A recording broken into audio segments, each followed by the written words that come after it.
tengamos presente que donde se ubicaba el coágulo, el hematoma, es una cavidad virtual que no tendría que haber nada por lo general, que está dada por la superficie externa del cerebro, ¿sí?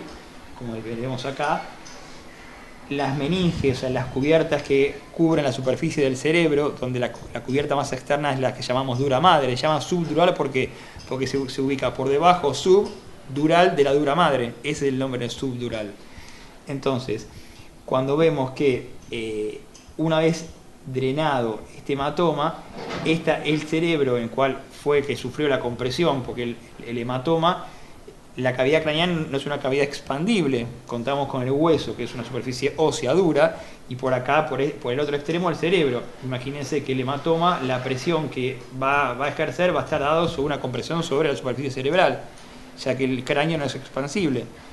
Una vez que se extrae este coágulo, ¿sí? Hay que esperar que el cerebro, en base al grado de compresión que tenía, se expanda y vuelve a ocupar esa cavidad virtual que había sido dada por la ocupación por el hematoma. Las dos técnicas que se conocen son, una sería la de, se ejercen dos orificios que se llaman trepanaciones, ¿sí? A nivel craneal, de aproximadamente 5 milímetros, en el cual se coloca una cánula de drenaje, ¿sí? Una manguerita, y cuando uno pone una manguera, a veces en base a la presión que está ejerciendo ese líquido en una cavidad que no puede salir, ¿sí?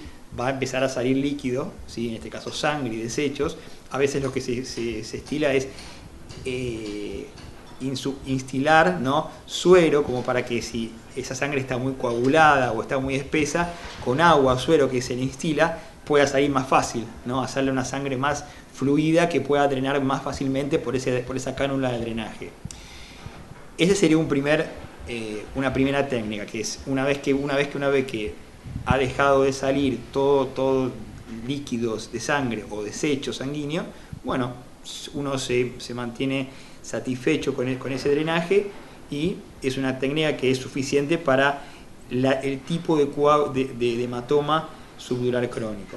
Ahora, cuando hay casos que ese hematoma subdural crónico, por la evolución crónica, o sea, por haber estado varios semanas o meses en formación, tiene una evolución que como que se va encapsulando, ¿sí? Se van formando ciertas membranas alrededor del hematoma y ese coágulo se encapsula.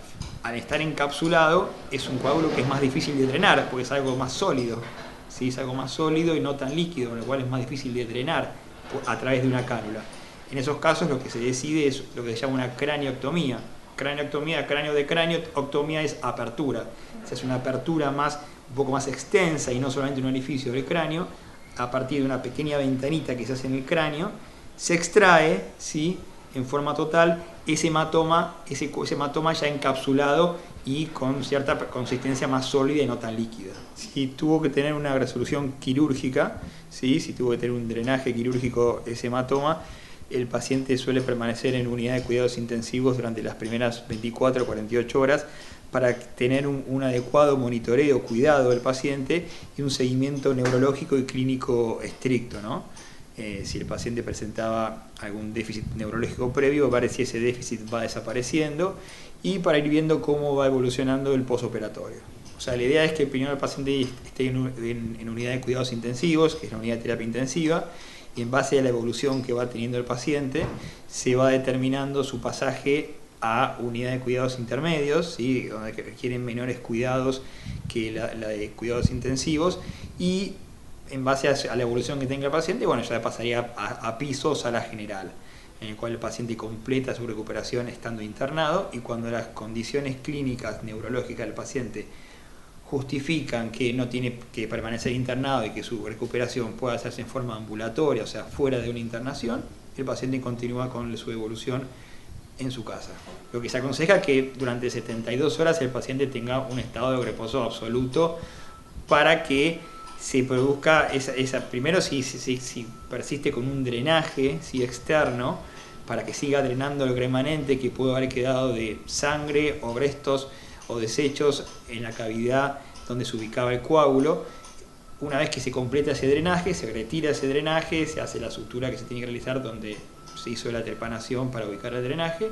Bueno, el tiempo de un drenaje puesto está determinado en base a que, esto lo hago desde mi lugar de neurólogo, no soy neurocirujano, pero más en mi experiencia de seguir pacientes en posoperatorios desde el punto de vista neurológico. Cuando vemos que el drenaje ya no se le dice que no tiene débito, o sea que no drena más nada, o sea, pasan varias horas o un día sin que el drenaje haya tenido débito, o sea, que haya drenado ningún tipo de líquido o desechos, ya uno ve que ya no hay mucho más que drenar.